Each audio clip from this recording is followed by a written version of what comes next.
Natanz, Isfahan എന്നിവിടങ്ങളിൽ വിജയകരമായ ആക്രമണം നടത്തി അമേരിക്കയുടെ B-2 സ്റ്റെൽത്ത് ബോംബറുകൾ സുരക്ഷിതമായി തങ്ങളുടെ താവളങ്ങളിലേക്ക് തിരിച്ചിറങ്ങി. ഇറാനിലെ ആണവ കേന്ദ്രങ്ങളെ ലക്ഷ്യമിട്ട് അമേരിക്ക നടത്തിയ ഓപ്പറേഷൻ മിഡ്നൈറ്റ് ഹാമർ എന്ന സൈനിക നീക്കം വൻ വിജയത്തിലെത്തിയിരുന്നു.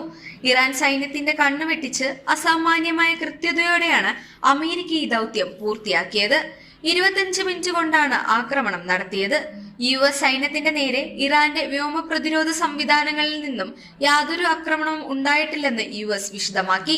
7 സ്റ്റെൽത്ത് B-2 ബോംബർ വിമാനങ്ങൾ ഉപയോഗിച്ചാണ് ആക്രമണം നടത്തിയത്. ഇറാനിയൻ ആണവ കേന്ദ്രങ്ങളായ ഫോർഡോ, നദാൻസ് എന്നിവിടങ്ങളിൽ 30,000 പൗണ്ട് ഭാരമുള്ള ഒരു ഡസനിലധികം വൻപൻ ഓർഡിനൻസ് പെനട്രേറ്റർ ബോംബുകൾ വർഷിച്ചു. വൈകിട്ട് 6:40 തന്നെ ഫോർഡോയ്ക്കും നദാൻസിനും ഇസ്ഫഹാനും നേരെയുള്ള ആക്രമണം ലക്ഷ്യം കണ്ടു. രാത്രി 7:05 ഇറാനിയൻ വ്യോമാതിർത്തിക്ക് പുറത്തേക്ക് കടക്കാൻ US